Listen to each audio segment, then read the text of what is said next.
Maka lihat hasilnya teman-teman. 2 hari, 3 hari, seminggu, sebulan, Anda akan lihat bagaimana luar biasa. Bagaimana Allah subhanahu wa ta'ala di depan mata kita memudahkan segala macam urusan. Sebelum melanjutkan kajian ini, dukung dakwah Islam dengan cara subscribe, nyalakan lonceng notifikasi, like, dan tinggalkan komentar terbaik Anda. Jazakumullahu khairan katsiran. Surah Al-Baqarah, surah nomor 2 ayat 197.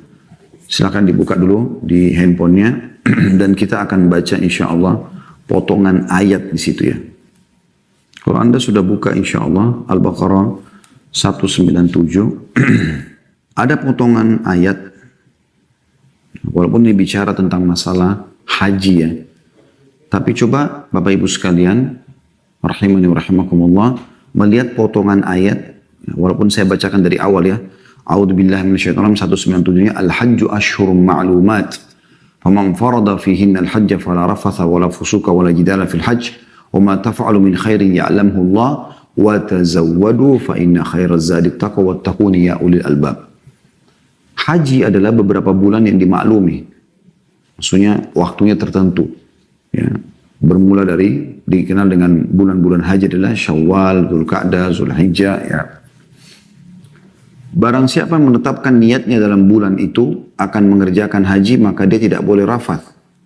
Rafath mengucapkan kata-kata yang mengundang syahwat, berbuat fasik atau kejahatan-kejahatan yang lain, kriminal, dan berbantah-bantahan atau bertengkar selama mengerjakan ibadah haji. Dan apa yang kamu kerjakan berupa kebaikan, niscaya Allah mengetahuinya. Mulai dari sini saksi bahasan kita, dan berbekallah kalian. Berbekal untuk apa? Kebahagiaan dunia, kesuksesan, keselamatan dunia juga akhirat kalian, dan ketahuilah sesungguhnya sebaik-baik bekal adalah takwa. Lalu Allah mengatakan, dan bertakwalah kepadaku hai orang-orang yang berakal. Sederhana berarti pertanyaan kita di sini. Kita ambil dari potongan ayat saya bilang tadi, sebenarnya saksi bahasan kita dari wa tazawwadu fa inna khairaz zadi taqwa wattaquni ya ulil albab. Berbekallah kalian dan ketahuilah sebaik-baik bekal adalah ketakwaan dan bertakwalah kepadaku hai orang-orang yang berakal. Maka nanti akan ada muncul pertanyaan, apa takwa ini? Kenapa Allah subhanahu wa ta'ala menyuruh kita menjadikannya sebagai bekal? Dan saya tadi di pembukaan, mungkin Bapak Ibu sudah sedikit ada pencerahan walaupun baru berapa persen, tentang kenapa tadi saya mengatakan dia adalah keselamatan, jalan keluar. Bahkan bisa menjadi penyebab bertambahnya rezeki kita, karena memang itu adalah sebaik-baik bekal. Bagi orang tua yang ingin membekali anaknya, bukan dibekali teman-teman sekalian selalu pikirannya materi, rumah yang mewah, harta yang banyak, mobil yang mewah, ya rumah yang bagus, mobil yang mewah segala macam. Bukan itu. Mereka punya masa depan yang Allah SWT tentukan rezekinya. Anda boleh sebagai orang tua untuk menyiapkan fasilitas yang terbaik buat anak-anak. Tapi teman-teman sekalian, bukan itu yang mereka butuhkan. Bukan itu bekal untuk mereka masa depan.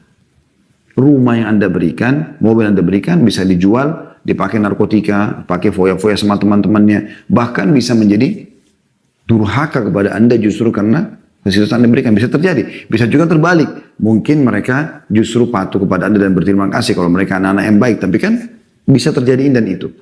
Tapi yang benar adalah Anda jadikan takwa sebagai bekalnya. Bagaimana dia bertakwa kepada Allah subhanahu wa ta'ala. Dan kalau kita ringkaskan definisi takwa adalah patuh, kepatuhan kepada Allah SWT. Bagaimana dia patuh kepada Allah Subhanahu Wa Taala. Apa yang Allah perintahkan sebagai pencipta, karena memang kita yakin sebagai seorang Muslim, la ilaha illallah, la ma'budu bihaqqin illallah. Tidak ada Tuhan yang berhak disembah kecuali Allah.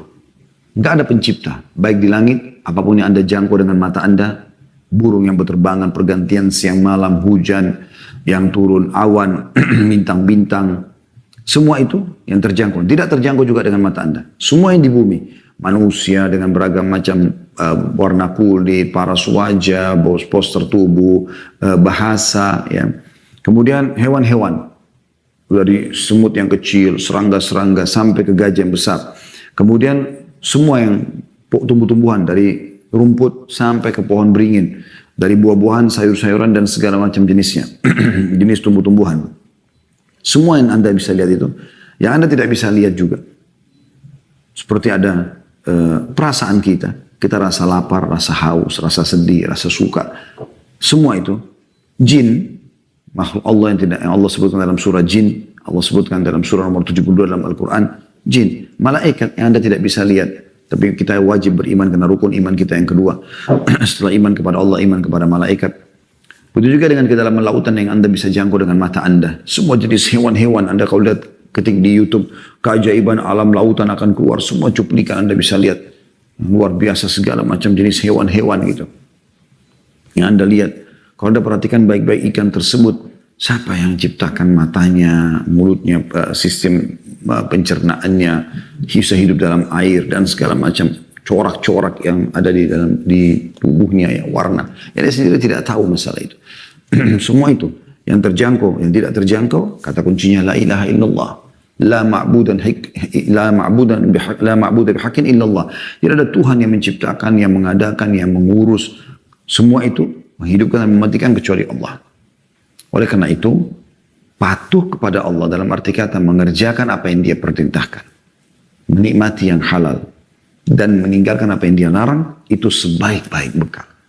Tanamkan itu pada anak-anak, sehingga mereka sekolah dalam kondisi mereka bertakwa kepada Allah.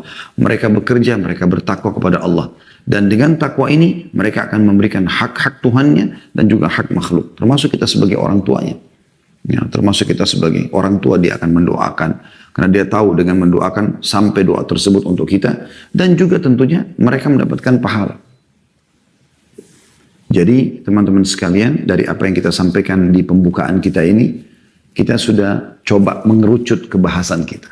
Yaitu masalah takwa. Ringkasnya patuh. Baik, lebih dalam lagi teman-teman sekalian, silakan Anda buka surah At-Talaq. Surah nomor 65 dalam Al-Quran. Tepatnya di ayat-ayat pertama tentunya. Dimulai dari ayat 2-nya. Surah nomor 65 ayat 2.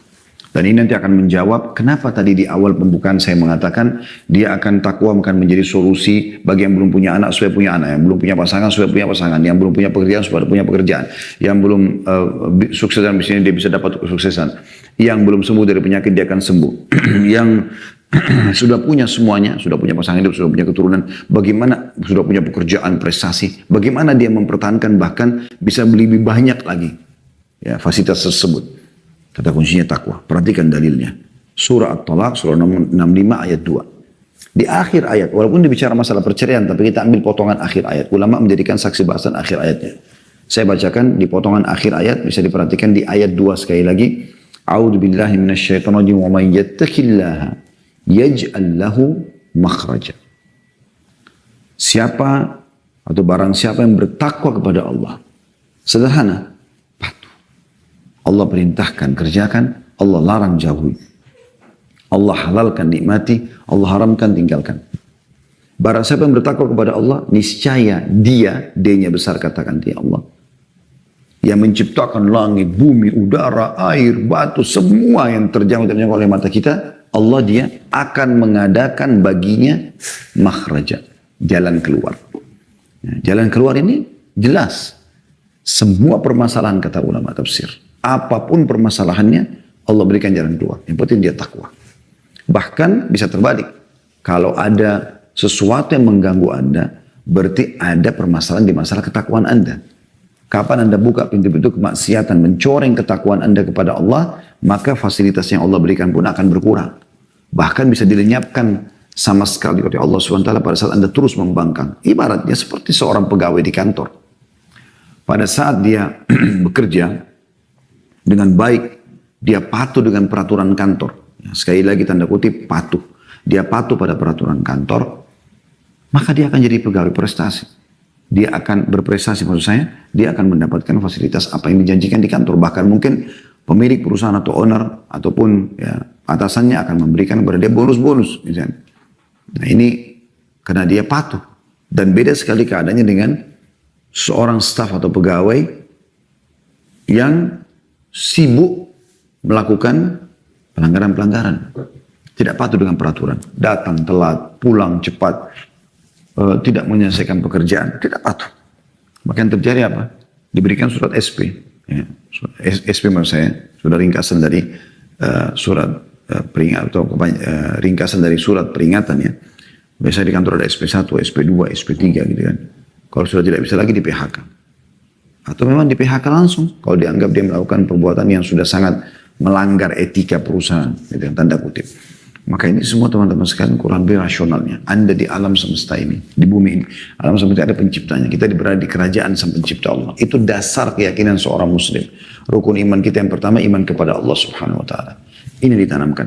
Saya sarankan Bapak Ibu dalam pendidikan anak, selalu tekankan poin itu. Ya. Saya kalau ingatkan anak-anak, nak sholat, Allah yang suruh. Bukan ayah, bukan ibu. Ibu atau ayah mau lihat kau sholat sekarang, nak? Bukan. Allah telah memanggil untuk sholat, nak, kerjakan. Selalu tanamkan itu. Saya lihat anak-anak saya masih kecil, walaupun mereka masih kecil, karena sering kita tanamkan itu. Mereka ngobrol satu sama yang lain dan bahasanya, Allah tahu loh, Allah lihat loh, gitu. Allah marah. Antara adik kakak bicara seperti itu. Jadi mereka sudah terbiasa, memang tertanamkan akidah yang benar dalam prinsip hidup mereka. Sehingga ini akan terus terbawa insya Allah bi'idnillahi ta'ala sampai mereka meninggal dunia. Bahkan mereka turun-temurunkan mengajarkan tentang perlunya patuh kepada Allah SWT. Selanjutnya ayat 3-nya, Anda lihat lagi di bawahnya pas. Masih surat Talak, Allah berfirman, وَيَرْزُقْهُ مِنْ حَيْثُ لَا يَحْتَسِبْ. Allah memberinya rezeki dari arah yang tiada disangka-sangkanya. Bukankah pasangan rezeki? Bukankah anak rezeki? Bukankah pekerjaan rezeki? Bukankah keuntungan dalam perusahaan rezeki? Bukankah jabatan rezeki? Bukankah sembuh dari penyakit rezeki? Bukankah bertambahnya semua fasilitas itu adalah rezeki? Kalau Anda fahamnya selama ini definisi rezeki hanyalah uang, Anda keliru. Rezeki itu semua yang bisa membuat roda kehidupan ini bisa berjalan. Itu rezeki. Maka Allah mengatakan, selain Allah berikan jalan keluar dari permasalahannya, lalu Allah berikan lagi rezeki. Ya, yang dari tempat tidak disangka-sangka. Kadang-kadang tidak masuk di akal kita. Bagaimana bisa itu datang? Kadang-kadang teman-teman kalau Anda makin kuat mengasah ketakwaan Anda kepada Allah ini, oh ini enggak, ini Allah halalkan, oke saya nikmati, ini Allah haramkan, saya tidak jauh. Ini patokannya. Maka selalu menjaga di sini, yakin teman-teman sekalian, betul-betul ayat ini berlaku pada Anda. Kadang-kadang kita baru berpikir, enak ya makan ini, tiba-tiba ada yang kasih makanan tersebut. Mungkin kita ingin sesuatu, pengen umrah ya, tiba-tiba Allah mudahkan.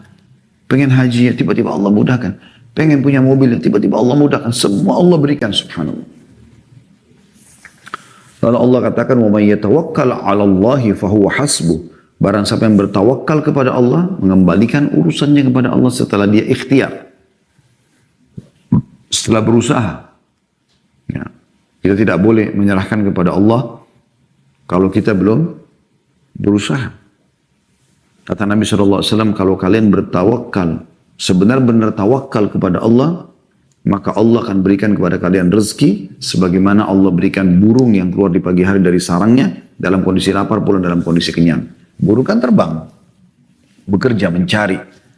Maka dijamin setelah dia berusaha bekerja, Allah Subhanahu wa taala akan berikan kepada dia rezeki, dia akan pulang dalam kondisi penuh perutnya. Innallaha balighu amri, sungguhnya Allah melaksanakan urusan yang dikehendakinya. Qad ja'alallahu likulli syai'in qadra. Sesungguhnya Allah telah mengadakan ketentuan bagi tiap sesuatunya. Kemudian kita pindah lagi ke ayat 4-nya. Perhatikan lagi di akhir ayat. Jadi sudah tadi kita sebutkan di ayat 2-nya, Allah berikan makhraja, jalan keluar dari permasalahan. Yang kedua, ayat 3-nya, ini keutamaan yang kedua dari takwa. Dia akan diberikan rezeki dari tempat tidak disangka-sangka. Ayat 4-nya di sini, surat Talak, ini keutamaan yang ketiga dari takwa yang kita bahas. Di akhir ayat ya, وَمَنْ يَتَّقِ اللَّهَ يَجْعَلْ لَهُ مِنْ أَمْرِهِ يُسْرًا. Barang siapa yang bertakwa kepada Allah, niscaya Allah akan menjadikan baginya kemudahan dalam urusannya. Nah ini ada relevansinya dengan ayat 2 tadi ya. Ayat kedua tadi, يَجْعَلْ لَهُ مَخْرَجًا. Allah berikan dia jalan keluar, tapi belum jelas jalan keluarnya mudah atau sulit. Misal orang sakit, dia harus operasi dulu baru sembuh. Tapi di ayat 4-nya ini Allah Subhanahu wa taala memastikan jalan keluar yang ada di ayat 2 makhraja itu akan yusra, akan mudah. Ya. Jadi tanpa operasi bisa sembuh. Jadi terlalu banyak kasus-kasus yang terjadi berhubungan dengan masalah ini. Ada seseorang dinukil kisah nyata di Saudi. Dia begitu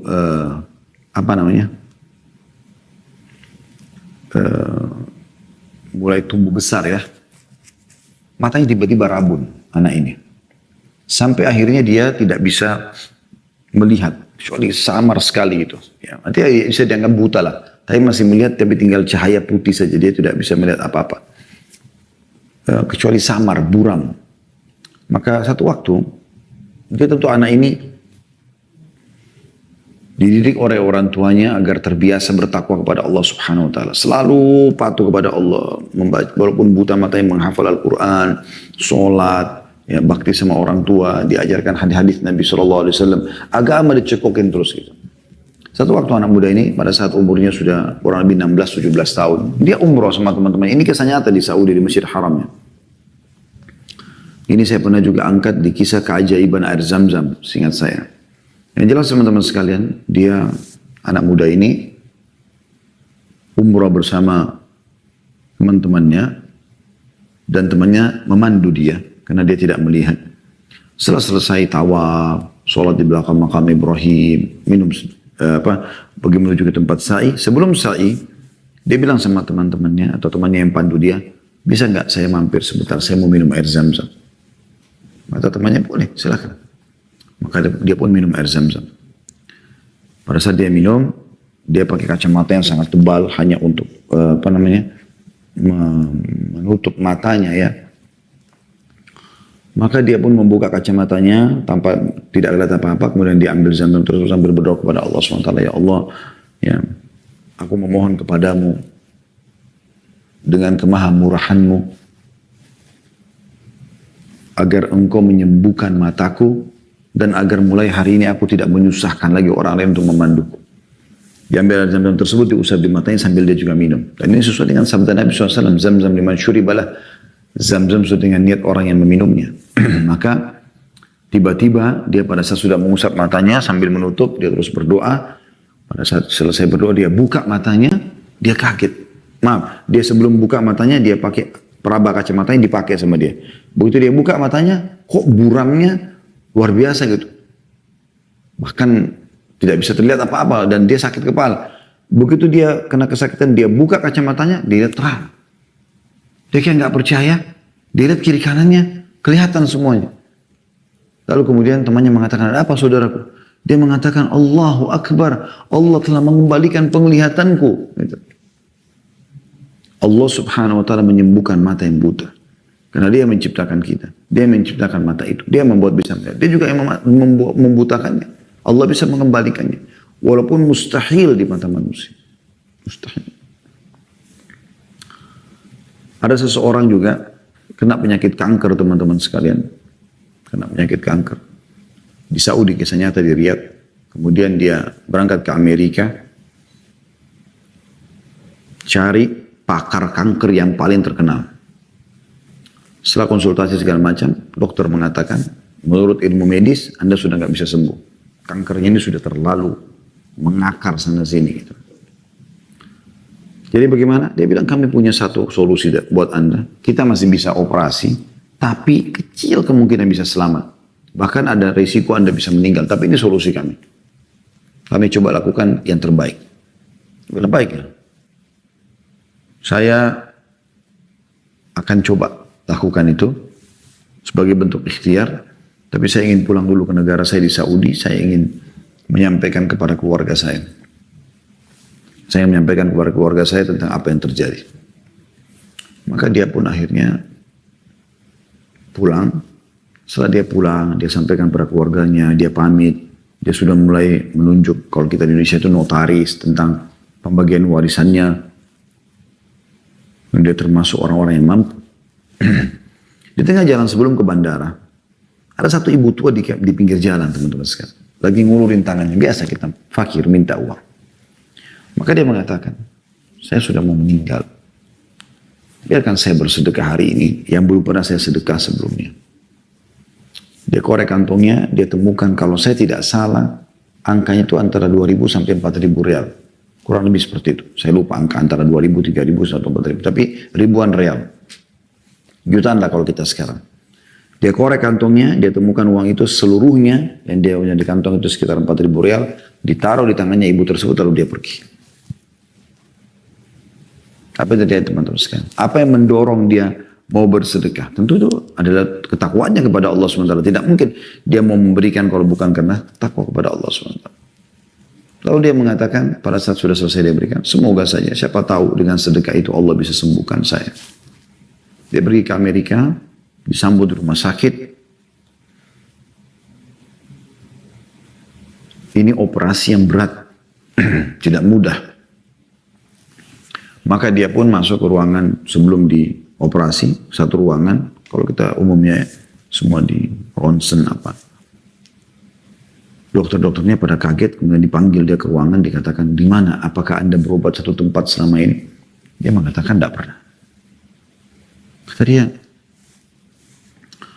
bagaimana bisa? Kami tidak menemukan sedikit pun dari kanker yang kami sudah lihat. Padahal kami sudah buktikan, ini foto Anda sebelum Anda pulang ke Saudi, ini foto Anda sekarang. Bersih, tidak ada sedikit pun. Maka dia pun syukur sambil mengatakan, kalau itu benar, yang Anda katakan, hai dokter, berarti itu karena sedekah yang saya berikan kepada ibu tua tadi.